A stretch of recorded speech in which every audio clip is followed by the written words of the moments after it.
at 6, deputies are investigating a deadly shooting in Spring Valley. Plus, a San Diego man missing at Yosemite National Park.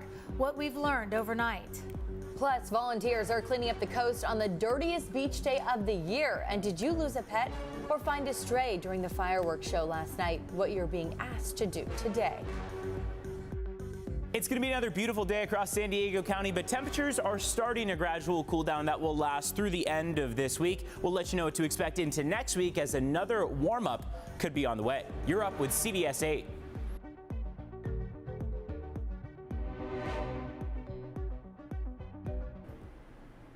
And we begin with some developing stories from overnight. Right now, sheriff's deputies, they're investigating a deadly shooting in Spring Valley. It happened just after 10 last night in the 2700 block of Central Avenue. It's not clear what led up to this shooting, and we don't really know a lot of information on the victim. It's also not clear if there have been any arrests. We're working to gather more information, and we'll bring you the latest when we get them.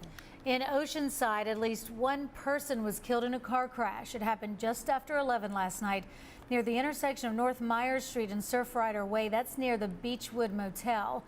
Now, it's not clear what led to the crash, but we do know 2 cars were involved. We'll update you as soon as we learn more information.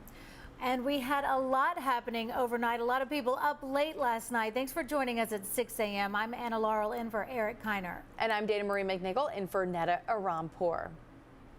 Now, of course, we're following developments out of Yosemite's National Park right now, where a San Diego man is missing this morning. Right now, authorities are looking for Hayden Klemenach. He's been missing since Sunday. Park Rangers says he's hiking with a group when he entered a creek and hasn't been seen since. Our sister station in the Bay Area confirmed that Klemenach went to San Diego State. He also has worked as a financial analyst at a San Diego realty company. Visitors at Yosemite are being asked to keep an eye out for him. This morning, we have new information on a woman found dead in San Isidro. Police confirmed overnight they're investigating this as a homicide. The woman was found early yesterday morning in a vehicle parked at Camino de la Plaza across the street from Las Americas Outlets. We just learned the 32-year-old woman found was reported as a missing person in Santa Barbara County. Now, she's not been identified and no arrests have been made. Police do not have a suspect description, but if you have information, give them a call.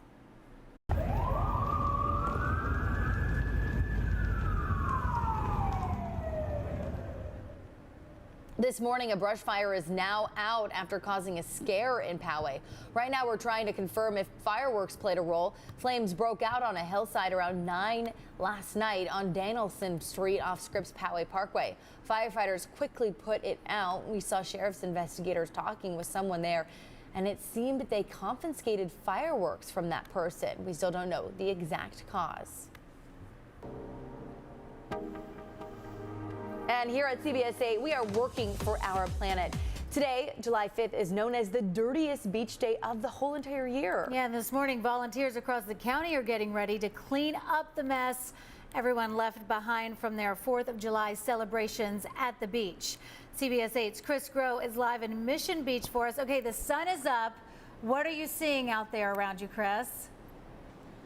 Yeah, it is kind of sad to kind of see this because while the trash receptacles are full, you're also seeing some things that clearly should have just gone home. You've got towels, you've got kids' toys, you've got an entire cooler. Not even sure if anything's inside. Don't want to touch anything we didn't put there ourselves. But then you take a look at the trash receptacles, and again, overflowing, which just goes to show you just how many people we had here. Of course, yeah, you're supposed to put your trash in the trash, but the problem is that when people see that, they tend to go, okay, let me just leave my stuff. And unfortunately, there are definitely some empty trash receptacles that people could have maybe taken a couple extra steps to get to. But no matter how the trash gets here, this is something that is pretty common here. The 5th of July, this cleanup, that's why it's been deemed the dirtiest day on the beach. That's why the Surfrider Foundation, as well as even some local residents, are going to be taking some time out of their day to try to help clean up the beach, to kind of get it to maybe more of that July 2nd, July 3rd status, if you will. And so that'll be taking place at Mission Beach, in Oceanside, Imperial Beach, as well as a host of other coastal areas as well too today, and they're going to be picking up everything from those children's toys, towels, to cigarette butts, plastic that gets left behind, food containers that gets left behind, any type of litter that you can think of. Times that by 10. It is a wide breadth of items that are left here on our beaches. And so what the Surfrider Foundation does, they actually take that data and try to put it to good use. In fact, taking a listen to how they do that. By gathering the data, so every volunteer gets these little data cards and they tally like all the way down to how many cigarette butts they picked up. That stuff helps us inform our policymakers to make data-driven decisions on how to tackle the problem of pollution upstream, because it's great to come out and do a cleanup, but it doesn't change as much as the long-term impact of being able to really push policy that can cut that at the source. And Surfrider Foundation relies a lot on volunteers. So if this is something that you're watching from home, you're feeling inspired, you want to make a difference, you can go ahead and register at either events that are being held today or even in the future, because the beach doesn't always stay 100% clean. So any work that's done today likely going to be set back by a few bad actors. So there will always be beach cleanups and always a chance to make a difference. Anna and Dana Marie. Making a difference, Chris. Thank you. Did your pet run away during last night's fireworks? This morning, the San Diego Humane Society is helping reunite animals with their owners. They're waiving reclaim fees through July 16th. The organization took in 275 animals last year over the 4th holiday, and only 16% were reclaimed by their owners. So if you want to check to see if your pet is at a shelter, you can text LOST to 858-726-5678. If you found a stray pet, the shelter says you can bring them today. The Humane Society is also extending an adoption promotion. Adoption fees for adult dogs and cats will be half off until the end of the month. The Humane Society is open today from 10 a.m. to 6 p.m. Later this morning, the San Diego County Sheriff's Department is set to address the state of county jails. This comes as a nurse and a doctor working at the Las Colinas jail are set to go on trial for negligence in the death of an inmate. People have complained about the conditions at county jail after a state audit last year accused the Sheriff's Department of failing to provide the necessary medical attention that could have prevented some of those in custody deaths. This morning, city leaders will update us on the efforts to fix thousands of streetlights in San Diego. So far, crews have repaired 400 broken streetlights all over the city. They've been at work since May doing this. There are about 6,000 streetlights, though, in the city that need repair or replacement. Officials say that's about 600 more lights will be fixed by the end of the summer. Severe weather is expected to continue for millions of people across the country today. Yesterday, people celebrated the 4th of July through rain, storms, heat, and humidity. A lightning strike sent one person to the hospital on New York's Coney Island. That's where the nation's capital, people braved humidity that peaked 94%. Oof. The storms brought flights to a temporary halt at major hub airports in New York and Denver.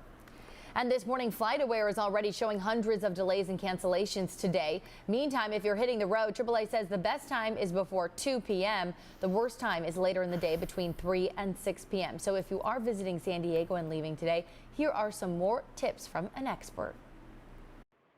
We recommend leaving, and this is the same for flights as well, as early in the morning as possible. A ton of people are hitting the roads this year. I always like using apps like Gas Buddy because gas prices vary dramatically state to state, and it'll actually help you plan and fill up at the cheapest gas stations.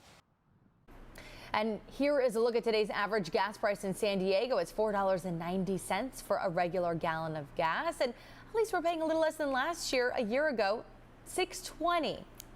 Oh, I thought $4.90 was bad, but that's awesome compared to $6.20. How horrible. Well, this morning, both Three Sisters Falls and Cedar Creek Falls are closed because of the excessive heat in the inland areas. The Sheriff's Department tweeted this reminder saying they had to redirect a group of hikers that came all the way from Ireland to hike Cedar Creek. A deputy sent them to check out another hiking site in Ramona. The department is also encouraging hikers to stay safe out on the trails by bringing enough water, dress appropriately, and make sure your phone is fully charged in case of an emergency. And Evan, you told us you were just out there at one of these hiking trails and it was so hot. Ooh, Three Sisters was so hot. The mistake that a lot of people make is they look at views along the coasts, inland, where that marine layer is very present and just hanging around, causing overcast skies. And they don't realize that as you head farther east, in many cases, that marine layer is no match. It's not even present once the sun comes up. So you have sun beaming down on you all day, and in turn, the warm up happens a little bit quicker and to more of an exaggerated length. Here's the view from San Miguel as we start off the morning. You got the sunrise. 5:46 was technically the start of it. Sunset's not coming until 8 p.m. We've got a long day length, but you also can make out the marine layer that is out there to kick off the morning. Forecast for the day shows temperatures are a bit cooler than yesterday, so we're cooling down a hair, but keep in mind yesterday was an above average day. The day prior, we were under an excessive heat warning, a heat advisory. Both of those have expired, but we're still warm out there as we now head through your day following the 4th of July. It was at least a comfortable one out there. We hope you had a great celebration. Fireworks, we know were beautiful out there. Drone shows went off without a hitch. So we're looking at a day where those clouds join us for the morning and mid-morning time frame. And then by the time we get to the afternoon, we'll see those clouds pull back. 72 along the coast, 82 inland, 83 for the mountains, and 106 out there for the deserts. Mountains and deserts hold on to a lot of sunshine because they're not watching these clouds build. So they're already starting in some cases to become a bit more patchy off toward your inland valleys. As they keep breaking apart, we'll get more sunshine, and we'll see those temperatures continue to warm up. 69 this afternoon for PB, 73 for San Diego, 83 for Santee and El Cajon. These temperatures are a bit cooler than yesterday. 71 for Chula Vista, 77 for San Ysidro up in North County, mainly 60s along the coast from Encinitas down through Del Mar, 77 for Vista and 82 for Escondido. Let's take a look at your border wait times. It's 6:11 on the clock right now, and this is the time where all of those travelers are trying to make their way back from 4th of July celebrations, getting to work early. Well, San Ysidro, port of entry, it's going to take you over an hour, in some cases closer to an hour and a half to get through that border. Yesterday, that time was about 10 minutes. Otay Mesa, port of entry, slightly faster. You're looking at a 1 hour wait getting from Mexico into the U.S. So expect to need to wait a little bit longer this morning. There are a lot of people joining you. Back to you.